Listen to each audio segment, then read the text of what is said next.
ეს რეპორტაჟი სპეციალურად თქვენთვის ქუთაისის ბოტანიკურ ბაღში მოვამზადეთ. ბაღში, რომელსაც მალე არსებობიდან 200 წელი შეუსრულდება. ბოტანიკურ ბაღში, სადაც 800-მდე უნიკალური ჯიშის სხვადასხვა ხემცენარე ხარობს. შესაძლოა ბევრმა ქუთაისელმა არიცის, რომ ქალაქში მდინარე რიონის მარჯვენა სანაპიროზე უკვე 2 საუკუნეა ბუნებისა და ადამიანების შრომის შედეგად შექმნილი მწვანე საოცრება არსებობს, რომელსაც ადრე ფერმის ბაღი ეწოდებოდა, ახლა კი ქუთაისის ბოტანიკური ბაღი ქვია. ჯერ კიდევ მეფის რუსეთის დროს დაარსებული უნიკალური მცენარეების ბუნებრივ საცავში 400 წლიანი ხეების გვერდით მსოფლიოს სხვადასხვა კუთხიდან ჩამოტანილი ფლორაც ხარობს. ბოტანიკურ ბაღში უამრავ დამთვალიერებელსა და უცხოელ ვიზიტორს ასობით სხვადასხვა ჯიშის ხის, ბუჩქისა და ყვავილის მონახულება შეუძლია. დღეისათვის ბაღის კოლექცია, მცენარეთა კოლექცია დაახლოებით 700-მდე სახეობის ხებუჩქოვან მცენარეებს, მარტომერქნიან მცენარეებს, ბალახოვანი მცენარეების გარდა მოიცავს. ამ ისინი არიან 84 ბოტანიკური ოჯახის დაახლოებით 250-მდე გვარის წარმომადგენლები. მარანწვანე სექოია, რომელიც ერთ-ერთი უნიკალური მცენარეა ჩვენთან, დიდყვავილა მაგნოლია, ხეტიტები, ამერიკული წარმოშობის ხეტიტები, კედრები, ამერიკული კაკალი და სხვა. ქუთაისის ბოტანიკური ბაღი გარდა იმისა, რომ ვიზიტორებს საუკუნოვანი ფლორის გაცნობის, ჟანგბადით გამდიდრებულ ჰაერზე კულტურულად დასვენებისა და დამშვიდების საშუალებას აძლევს, გამორჩეული საკუთარი და ცნობილი ადამიანების ისტორიებითაცაა. ქუთაისის ბოტანიკური ბაღის განაშენიანებისათვის მეფის რუსეთის მიერ მოწვეული შოტლანდიელი იაკობ მარი ვაჟიშვილის, ცნობილი ენათმეცნიერისა და ისტორიკოსის ნიკო მარის მამა ქუთაისის ბოტანიკურ ბაღში გახდა. ნიკო მარის ბავშვობამ სწორედ ქუთაისში ბოტანიკური ბაღის უმშვენიერეს გარემოცვაში ჩაიარა.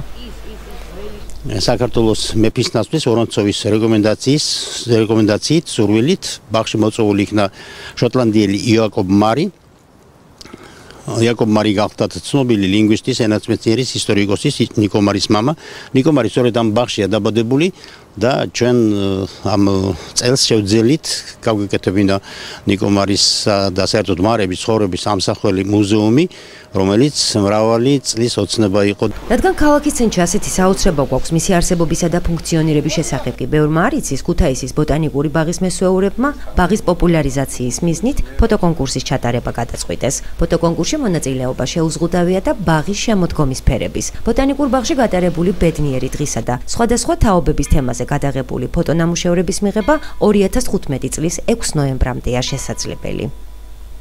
ფოტოკონკურსის ძირითადი მიზანი არის ბოტანიკური ბაღის პოპულარიზაცია, საზოგადოების უფრო ფართო ფენებისათვის ბოტანიკური ბაღის გაცნობა, ბოტანიკური ბაღის ფოტობანკის შევსება, ხელოვანი და პროფესიონალი ფოტო ხელოვნების მიერ გადაღებული სურათებით. გარდა ამისა, თავად ფოტოხელოვნების და დამწყები ფოტომოყვარულების სტიმულირება. ჩვენ გვინდა, რომ ეს ფოტოკონკურსის შემდეგ რეგულარული გავხადოთ. მიეძღვნა სხვადასხვა თემებს, რომელიც დაკავშირებულია ბოტანიკურ ბაღთან, ქალაქთან, ბოტანიკური ბაღის როლთან. ამჯერად ფოტოკონკურსში არის 3 კატეგორია, 3 ნომინაცია. პირველი არის შემოდგომა ბოტანიკურ ბაღში, რაც გულისხმობს ბოტანიკური ბაღის სხვადასხვა ხედების, სხვადასხვა პერიოდთან ამასთან დაკავშირებული სურათების გადაღებას.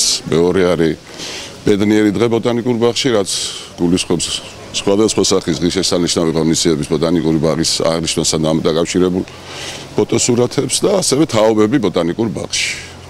ფოტოკონკურსში გამარჯვებულებს სპეციალური კომისია გამოავლენს და ასევე სპეციალური პრიზებით დააჯილდოვებს. ბოტანიკური ბაღის თემაზე შექმნილ ნამუშევრებს კი საზოგადოება გამოფენაზე იხილავს, რომლის ორგანიზებასაც ბაღის დირექცია კონკურსის დამთავრების შემდეგ ეკმავს.